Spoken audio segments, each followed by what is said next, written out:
They said, family takes care of family, while secretly using my credit to book a $76,000 wedding. I let them finalize the guest list, then vanished 3 states away at noon. That was the total stamped at the bottom of a wedding invoice, my name printed neatly beside payer. I hadn't signed a thing, hadn't agreed to a penny. Yet there it was, bold and undeniable, as though the ink itself was mocking me. Imagine funding the dream wedding of someone who betrayed you, then walking away before the first dance. This is my story. Don't miss a single second, it only gets darker from here. I didn't scream. I didn't throw the papers across the table. Instead, I folded the invoice carefully, sliding it back into the envelope with hands steady as stone. I'd learned long ago that rage burns fast, but silence lingers like smoke.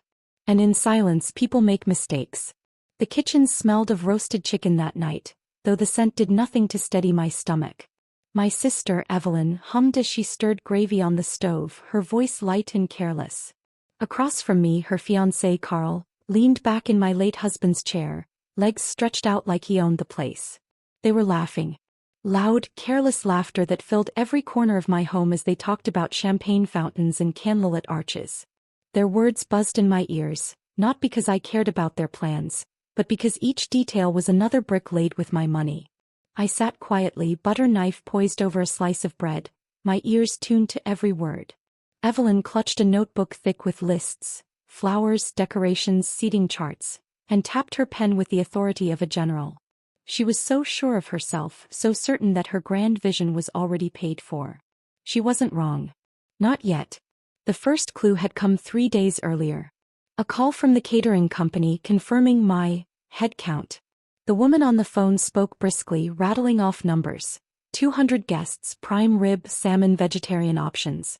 I had laughed, assuming it was a mistake. "I think you've got the wrong number," I'd said.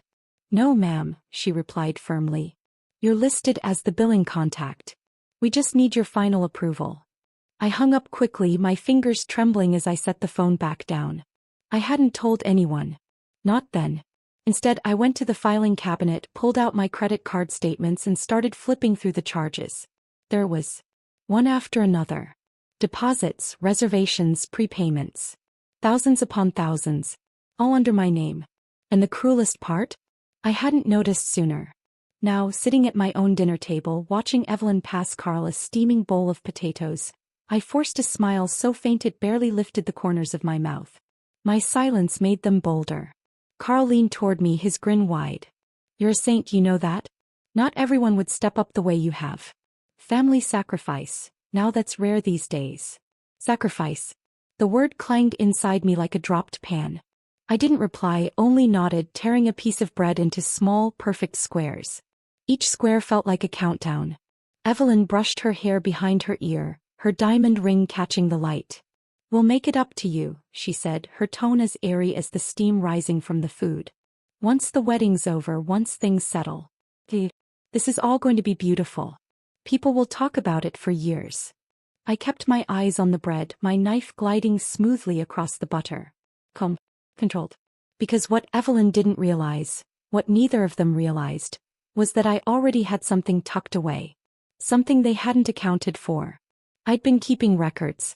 The night stretched on with their chatter echoing against the walls. I offered no resistance, no hint of anger. Only polite nods, the occasional hum of acknowledgement. They thought my silence meant agreement. Compliance. Weakness. But silence has always been my weapon. My late husband used to say, "Martha, you don't fight fire with fire. You wait until it burns itself out." I never believed him, not fully until now. I excused myself after dinner, carrying my plate to the sink. From the kitchen window, I could see the sky deepening into a bruised shade of purple. The crickets had started their chorus, the kind of steady, patient rhythm that keeps time even when no one listens. Behind me, Evelyn laughed again, her voice carrying down the hall. I dried my hands on a towel, listening, memorizing every word. It wasn't just the money. That much I knew. It was the way they did it. Quietly. Secretly. As if I were nothing but a pocket to be picked clean. 2 days ago I'd overheard them in the driveway. I hadn't meant to listen, but the open window carried their voices clear as bells. Evelyn had been gushing about the centerpieces, while Carl said something that froze me in place. "She won't fight it. He never does. Old people don't care about money the same way we do. Old people. I had gripped the curtains so tightly the fabric left marks in my palm. I didn't step outside. I didn't call them out. I just let the words sink deep into my skin, burning slow, like coals pressed against flesh. They thought my age made me blind. Weak. Forgetful. But age is its own advantage. I've lived long enough to know that the sharpest blades aren't the ones you brandish. They're the ones you keep hidden until the cut is unavoidable. That night as I cleared the table, Evelyn walked in with her notebook, flipping through pages as though the lists themselves were scripture. She leaned against the counter, pen tapping, eyes skimming the neat handwriting. "We'll need to go over the guest list tomorrow," she said. "I want to make sure we don't miss anyone important." I dried a plate, placed it carefully in the cupboard and turned to face her. Her expression was casual, but her words were not. They were a command, not a request. "Of course," I replied, my voice smooth, steady. "We'll do that tomorrow." Her smile widened. She thought she'd won. But my calmness, that was the first crack she never saw. Later, when the house was quiet and their car had pulled out of the driveway, I sat at the table with the invoice spread before me.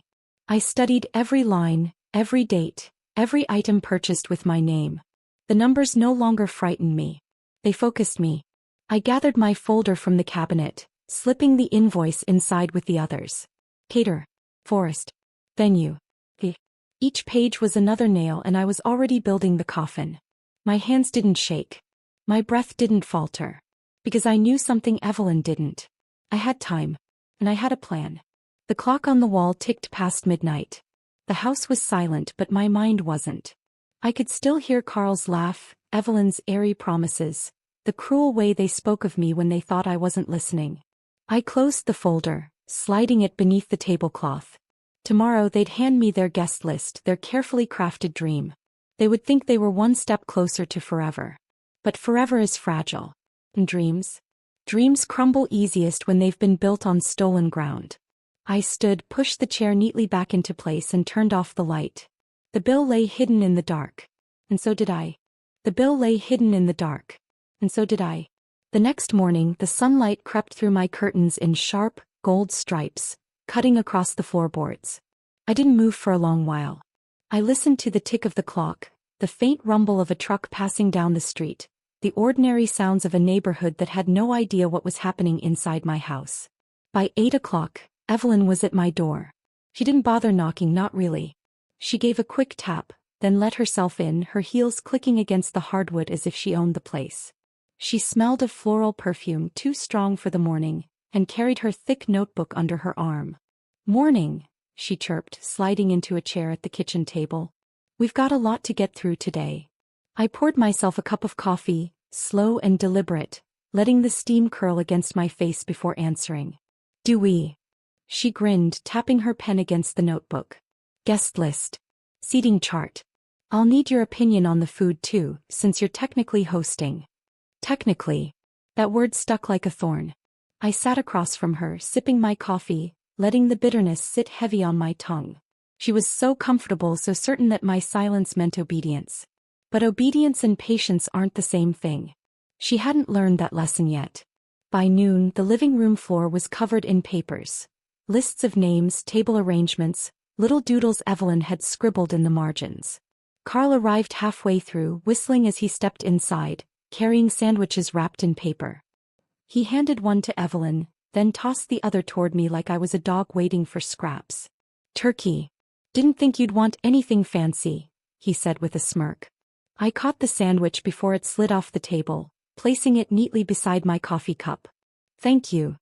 He leaned against the wall, arms folded. "You know, this is going to be the biggest wedding this town's seen in years. People will remember it. That's worth something, isn't it?" Evelyn giggled, jotting down another name on her list. I studied the two of them, their heads bent close together, their voices bubbling with excitement. For anyone else it might have looked like love. To me it looked like greed dressed up in lace. What they didn't know was that I had already started gathering proof. Every receipt they left behind, every stray email that popped up on my computer because they'd been careless enough to use it, I saved it all. A small stack of papers grew in the drawer by my bed. Quiet, unassuming, but dangerous in the right hands. I didn't know exactly how I would use them yet. but I knew enough to keep collecting. That afternoon, while Evelyn fussed over the table settings, I excused myself to the porch. My neighbor, Marjorie, was watering her roses across the fence. She waved. "Big day coming up for your sister, huh?" she called. I forced a smile. "So it seems." "She's lucky to have you," Marjorie said, shaking her head with admiration. "Not every sister would be so generous." Her words hit harder than she realized. Generous. That's what it looked like from the outside. No one knew the truth. No one suspected that Evelyn hadn't asked, hadn't even hinted at borrowing. They'd just taken. I nodded politely, but inside, a new thought was forming. If the neighbors believed this story, so would everyone else. And maybe, just maybe, that could be useful later. The days blurred together after that. Evelyn came and went like a storm, her perfume and notebooks leaving trails through my house. Carl called vendors on speakerphone, boasting about how we've got it covered. Sometimes he winked at me when he said it, like we were partners in his performance. One evening, I overheard him in the driveway again, this time talking to his brother. "She doesn't even question it," Carl said, his voice low but carrying just enough. "She just nods and goes along. Easy money. Easy money." I pressed my hand against the wall, steadying myself. It wasn't the money that cut deepest. It was the certainty in his voice, the way he believed he'd already won. I went back inside, calm on the outside, but inside my chest something sharp twisted tighter. Around this time I started keeping a little notebook of my own. Not in the open like Evelyn's showy lists, but tucked safely in my nightstand. I wrote down everything: dates, overheard comments, the names of vendors. I even sketched small details. The look on Evelyn's face when she bragged about the flowers, the smug tilt of Carl's chin when he mentioned family sacrifice. The notebook wasn't just for memory. It was for focus. Each page was a reminder that I wasn't helpless. That I saw more than they thought I did. Sometimes, late at night, I'd reread my notes under the soft glow of my lamp. The pages felt heavier with each entry, not with guilt, but with resolve. One evening, Evelyn brought over color swatches for bridesmaid dresses. She spread them across my table, soft fabrics in shades of blush and cream. "Feel this one," she urged, pressing a swatch into my hand. The fabric was smooth, delicate, expensive. I rubbed it between my fingers, nodding. "It's beautiful," I said. She smiled, satisfied, then scribbled something in her notebook. I didn't tell her that I had already seen the bill for those dresses, tucked inside the envelope with my name on it. I didn't tell her that each swatch was another thread tying her tighter to me. Instead, I folded the fabric carefully and handed it back. "Lovely choice," I murmured. Her eyes sparkled. She thought she was winning. But cracks began to show. Vendors called more frequently, confused about changes or payment delays. One afternoon, a florist rang the house asking about delivery schedules. Evelyn wasn't home, so I answered. The florist hesitated. "We were told you'd be handling the final balance." "I see," I said, keeping my voice even. "Why don't you email me the details?" I wrote everything down after I hung up. The date, the cost, the tone of the florist's voice. Each call added to my growing pile of evidence. Evelyn never asked what the florist wanted. She assumed, as always, that I was covering for her. And I was. Just not in the way she imagined. The closer we got to the wedding, the more restless I became. My patience was steady, but it wasn't endless. Every time Carl leaned back in my husband's chair, every time Evelyn tossed another to-do in my lap, I felt the edge of my silence sharpen. So I waited. Because revenge isn't rushed. It's brewed, slow and strong until it's ready to be poured. The last straw came one Saturday morning. Evelyn showed up early, hair still damp from the shower, notebook in hand. She flipped it open, pushing a new page toward me. "We've finalized the guest list," she said. 204 people. "I'll need you to confirm the seating chart by tomorrow." I looked down at the names, the neat little rows of strangers and cousins twice removed. At the bottom, in her handwriting, she had scrawled, "Paid in full by Martha." For a moment I just stared. The letters swam in front of my eyes, bold and shameless. I set the paper down slowly, meeting her gaze. Her smile was wide, confident. Mine was sharper. That thought lingered in my chest long after Evelyn left that Saturday morning. She had pressed the guest list into my hands, confident, almost smug, and I had smiled in return. A smile she didn't recognize, though she should have. It was the same one I'd worn as a child when I knew a secret she didn't. By evening, the house was quiet again.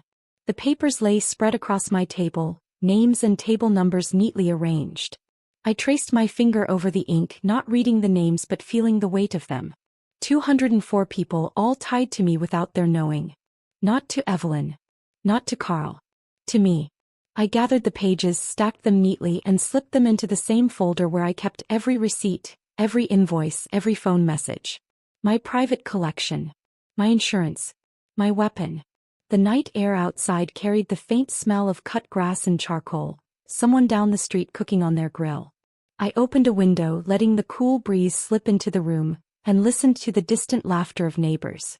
Ordinary sounds, steady, grounding. But under them a hum of something else. Anticipation. Tomorrow everything would move. The phone rang just after 9. I hesitated before answering, the receiver cold against my ear. Mrs. Harris? The voice was clipped, professional. A woman from the venue. We just wanted to confirm the final payment for tomorrow. We've got you listed as the point of contact. There it was again. My name tangled into their dream. Kept my tone even. Yes, I'm aware. Send me the details by email, please. I'd like them in writing. Of course, she said. When I hung up, I sat in the silence for a long time. The house seemed to breathe with me, each tick of the clock matching the rhythm of my heart. I wasn't frightened anymore. Not even angry. What I felt was something steadier, heavier, like a stone dropped into deep water. Resolve. Around 10, Evelyn came by again. She knocked softly this time, almost cautious, and slipped inside without waiting for me to answer. Can you believe it? She whispered, as though the night itself needed quiet. Tomorrow's the day. Her cheeks were flushed, her eyes bright with excitement. She carried her notebook, but she didn't open it. Instead, she sat across from me at the table, hands folded, her whole body buzzing with nervous energy. I keep thinking I've forgotten something, she admitted, laughing a little. Isn't that silly? Everything's done, everything's perfect, but I can't shake it. I studied her face. The same face I'd known my whole life, softened now with anticipation. She wasn't thinking of me, not really. Not of what she'd done. She was thinking of her dress, her flowers, the promises she'd make under white lights. You'll sleep fine, I said gently, though there was no softness in my chest. She reached across the table, resting her hand over mine. You've been incredible through all this, Martha. Truly. I don't know what I'd do without you. Her words might have sounded genuine to anyone else. But I knew better. I felt the hollowness behind them, the way her gratitude was just another layer of paint over a wall already cracked. I squeezed her hand lightly, my smile steady. Go home, Evelyn. Get your rest. Tomorrow will be a big day. She left a few minutes later, humming to herself as she walked down the driveway. When the sound of her car faded, I exhaled slowly, pressing both hands flat against the table. Tomorrow would be big, yes. But not in the way she imagined. That night, sleep didn't come easily. I lay in bed, staring at the ceiling, listening to the hum of the old fan turning in the corner. My thoughts spun like threads, weaving possibilities, pulling tight at every edge. At midnight I rose. I padded barefoot to the kitchen, the tile cool beneath my feet, and poured myself a glass of water. The moonlight spilled through the window, silver and cold, casting long shadows across the room. I opened the drawer, pulled out my notebook, and flipped to the most recent page. The names, the numbers, the small details I'd recorded, each one a step in the trail they'd laid, believing it invisible. I turned to the back where I had left blank pages. Slowly, carefully I began to write. Not just numbers this time, but sentences. Thoughts. A plan taking shape, one line at a time. When I finished, I closed the notebook and pressed it to my chest. The paper felt warm against my skin, alive in its own way. The morning of the rehearsal dinner brought more calls. A florist needing directions. A DJ confirming his arrival. Each one addressed to me. I answered each with calm precision, making notes in the margins of my folder. Each voice was another reminder. This wasn't Evelyn's wedding. Not really. It was mine, whether I'd asked for it or not. By afternoon, the house filled again with Evelyn's energy. She breezed through the door in a flurry of perfume and silk, Carl trailing behind her with his careless grin. Last night as an engaged couple, Carl announced, dropping his jacket over a chair. Tomorrow everything changes. Evelyn giggled, kissing his cheek. Don't be dramatic. I watched them standing side by side, glowing with a kind of arrogance that made my chest tighten. They believed tomorrow belonged to them. They believed the world would bend around their love, their celebration, their stolen money. And I let them believe. At the rehearsal dinner, I sat quietly at the edge of the room. Evelyn and Carl floated from table to table, laughing, hugging, posing for pictures. Their friends toasted them, raising glasses of cheap champagne, voices ringing with cheer. Someone clinked a spoon against a glass, calling for a speech. Evelyn stood, smiling wide, her arm linked through Carl's. "I just want to take a moment," she said, her voice clear, carrying across the room, "to thank the person who made all of this possible. My sister, Martha." The crowd turned, clapping, nodding, smiling at me. I lifted my glass, forcing my lips into a polite curve. "She's been so selfless," Evelyn continued, eyes shining. "So generous. None of this would have happened without her." Applause filled the air, warm and blind. They didn't know. They didn't see. I raised my glass higher, holding Evelyn's gaze. My smile stayed fixed, but my eyes? Pulled steady. A mirror she didn't want to look into. The applause faded, and the room returned to laughter and chatter. But the weight of her words lingered, pressing against me like a stone. Selfless. Generous. She had no idea. When we returned home, Evelyn hugged me at the door. "Tomorrow," she whispered, "we'll make history." I held her briefly, feeling the tremor of her excitement, the fragility of her belief. "Yes," I said softly. "Tomorrow." She drove away, headlights fading down the street. I stood in the quiet, the night pressing close around me, and closed my eyes. Tomorrow wasn't theirs. Tomorrow was mine. The thought still echoed in my chest when dawn crept in through the curtains, pale and cool, washing the room in silver. I hadn't slept more than an hour, but I didn't feel tired. My body carried a strange, steady energy, the kind that comes before a storm. I rose, slipped on my robe, and padded to the kitchen. The house smelled faintly of coffee grounds from the night before. I brewed a fresh pot, the hiss and drip of the machine loud in the stillness. The steam fogged the window above the sink, blurring the view of the driveway where Evelyn's car would soon appear. But she didn't come. Not yet. Instead, the first knock at my door belonged to a delivery man. A tall, weary-looking fellow holding a box of white lilies and baby's breath. "Delivery for Harris," he mumbled, balancing the flowers on his hip. "Which Harris?" I asked, though I already knew. He glanced at his clipboard. "Evelyn Harris." I signed the slip anyway. My name again on the line that should have been hers. The stems dripped cold water against my wrist as I carried the box inside. I set them on the counter, inhaling the sharp, clean scent. Beautiful, yes. But too many flowers together always smelled faintly of hospitals to me. A reminder of endings, not beginnings. By mid-morning the house was buzzing. Evelyn swept in, trailing bridesmaids and bags of makeup, the air thick with perfume and hairspray. Carl's laughter carried faintly from the yard, where the groomsmen had gathered, clinking beer bottles before noon. I kept to the kitchen, folding napkins, checking the seating chart one last time.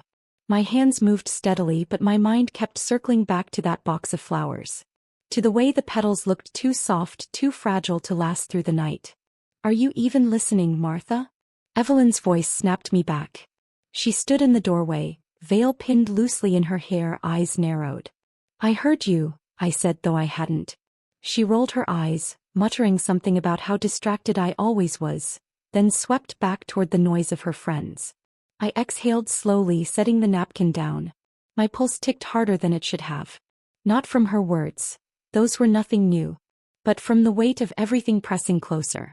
The music hadn't started yet, but I could already feel the silence waiting on the other side of it. At the venue, the first thing I noticed was the chandelier.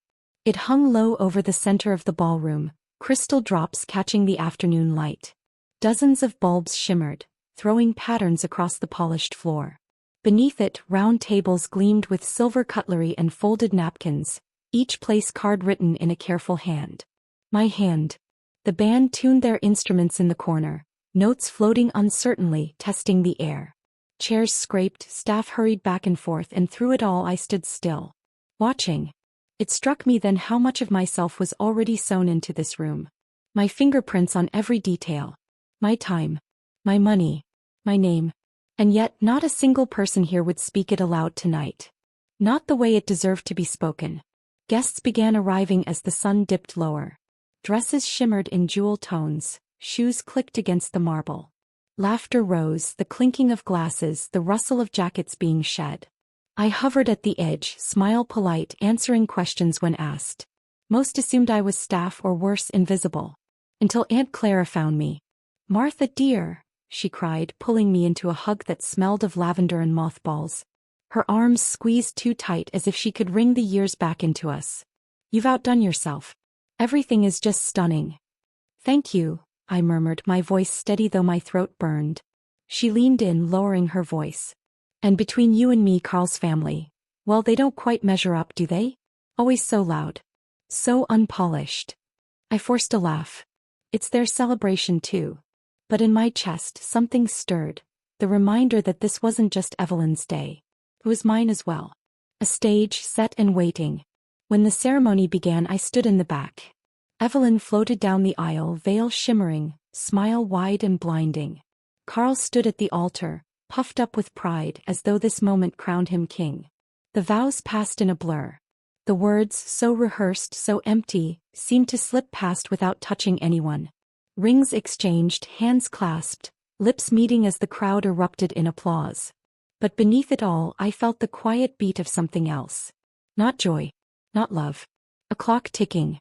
Dinner followed, and with it more speeches.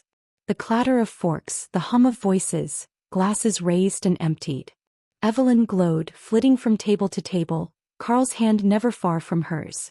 I watched from the sidelines, sipping water, my eyes scanning the room. Details flickered in my mind.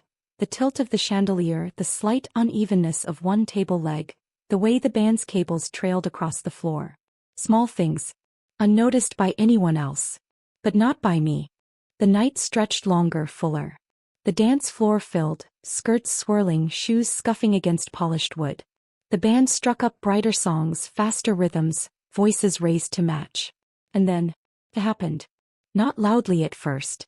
Not with a crash. But with a flicker. One bulb in the chandelier winked out, leaving a small patch of shadow on the floor. No one noticed. Not yet. But I did. As the song ended, the room shifted. A new beat started, heavier, deeper, the kind that rattled the ribs. Guests clapped, stomped, raised their arms, the music swelling to meet their joy. But my eyes stayed fixed on the chandelier. The crystals shivered faintly, catching the light in uneven flashes. Another bulb flickered, then steadied. The shadows stretched longer across the floor. A murmur rose near the band, a cable sparking, a sound too faint for most to hear beneath the laughter. But I heard. My pulse quickened, though not from fear. From recognition. This was the moment I had been waiting for. The moment the music would stop. It came suddenly. One chord cut short. A sharp pop. Then silence. Thick, heavy, swallowing the room whole. The chandelier flickered once, twice. Then half the bulbs went dark, leaving the room bathed in uneven light. The crystals trembled, casting broken patterns across stunned faces. Gasps rippled through the crowd. A child whimpered. Someone laughed nervously, too loud, too soon. "Must be the fuse," Carl called out, trying to cover the unease with bravado. "Keep dancing." But no one moved. The silence pressed too heavy, the shadows too long. I stood perfectly still, hands folded, heart steady. Because unlike the rest of them, I knew. This wasn't an accident. This was the beginning. The staff scrambled, voices hushed but urgent, trying to fix the problem. The band sat frozen, instruments limp in their hands. Evelyn clutched Carl's arm, her smile faltering, eyes darting toward the chandelier above. Me. I simply waited. Every second stretched, pulling tighter, winding the room into a knot. The music had stopped. But the night was far from over. The silence still pressed on the ballroom like a hand, heavy and unrelenting. The chandelier above swayed faintly, its fractured light scattering across frozen faces. I didn't move. I didn't need to. Everything was already in motion. Carl barked at the staff to fix it, his voice gruff and impatient, but the band stayed still, their instruments limp in their hands. Evelyn clutched his arm tighter, her eyes wide, darting between him and the chandelier above. I felt it then, the shift. Not just in the room but inside me. For months, I had carried the weight of betrayal, of stolen money, of a daughter who thought I was nothing more than a signature on a check. But in that silence I realized something. I wasn't the one trapped. They were. It began with a spark. Small, almost delicate, like the flick of a match in the dark. Then another. The cables near the band hissed, spitting tiny bursts of orange light. A gasp rippled through the crowd, chairs scraping as guests shuffled back. Everyone remained calm. Carl shouted, puffing his chest as though authority could shield him.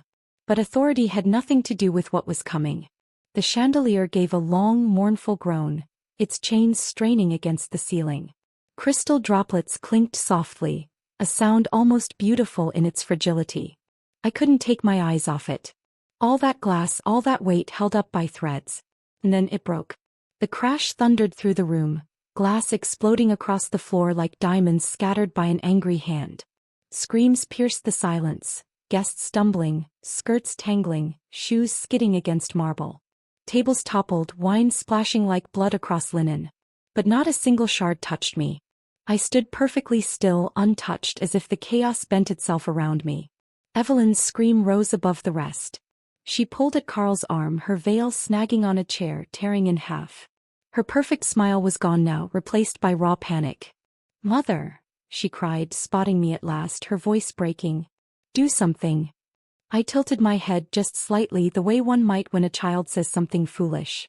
"Do something." I repeated softly. "I already have." Her mouth fell open, words choking in her throat. She looked at me then, really looked, and for the first time in years I saw fear in her eyes. Not fear of the falling glass. Not fear of the darkened room. Fear of me. The staff rushed to the doors, pulling, pushing, but none of them would budge. Chains rattled faintly on the other side, exactly as I had arranged. Whispers turned to shouts, shouts to sobs. The room was sealed, every last guest caught inside. Carl stormed toward me, his face red, sweat gleaming on his forehead. "What the hell is going on here? Did you know about this?" I met his glare calmly. I did more than know. His jaw worked, words faltering as the truth slipped into place. He lunged closer, but Evelyn grabbed his sleeve, dragging him back. Her voice trembled. "Mom, what have you done?" I smiled then. Not cruelly, not wildly, but with a quiet certainty that seemed to unnerve her more than anything else. "What you taught me," I said. "You take what you want. Use people until they're dry. Isn't that the lesson, Evelyn?" Her lips quivered. This isn't the same." "No," I agreed, stepping forward at last. "This is justice." The power flickered once more before plunging the room into near darkness. Only the emergency lights glowed faintly along the walls, dim and red, casting everything in a hellish hue. Shadows twisted across terrified faces. I moved slowly, deliberately, weaving between tables as people shrank back, unsure if I was their savior or their executioner. The sound of sobbing filled the air, broken by the occasional crash of glass under frantic feet. "Please," a woman whimpered, clutching her child. "We just came for the wedding. We don't deserve this." I paused, glancing at her. The boy clung to her dress, eyes wide, cheeks wet. "You're right," I said softly. "You don't." And I opened one of the side doors, the only one I had left unchained. "Go. Take him. Leave." She hesitated only a moment before darting out, vanishing into the night. The door clanged shut behind her, sealing the rest inside once more. A message. A reminder. I wasn't cruel for cruelty's sake. I was deliberate. Carl grabbed a chair, swinging it against the door in a rage. The wood splintered, but the chains held firm. His voice cracked with fury. "You're insane. You'll ruin her life.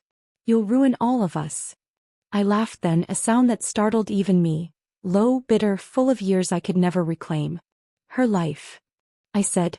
"She stole mine first."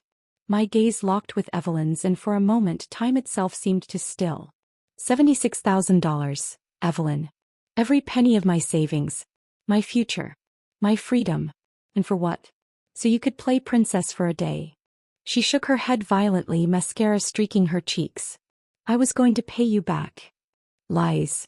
My voice was sharper now, cutting through the noise. "You were never going to pay me back. You never even thanked me." The room was silent except for the crackle of a sparking wire in the corner. Then I revealed the final card. "I didn't just sign the checks," I whispered. "I signed this night. Every light. Every lock. Every detail. No. I've signed its ending. I reached into my bag, pulling out the small remote. The guests gasped, Evelyn stumbled back, and Carl cursed under his breath. My thumb hovered over the button, the weight of it anchoring the air. "This is madness," Evelyn sobbed. "You'll go to prison. You'll destroy yourself." "Maybe," I said softly. "But for the first time in years the choice is mine." And I pressed it. The sprinklers erupted, dousing the room in icy water. Candles hissed out, hair fell limp, gowns clung to shivering bodies. Guests screamed, stumbling, slipping on the soaked floor. The band's instruments sparked and died, smoke rising as water poured over everything. It was chaos. Wet, choking, humiliating chaos. And in the center of it, Evelyn stood drenched, mascara running in rivers down her face, her gown ruined, her perfect image drowned. Carl cursed beside her, slipping and falling into the mess, his pride as shattered as the glass around him. I watched them flail, gasping, their dream wedding dissolving into ruin. Not with blood. Not with fire. But with the kind of destruction that lingers longer: humiliation, debt, shame. Their freedom was gone.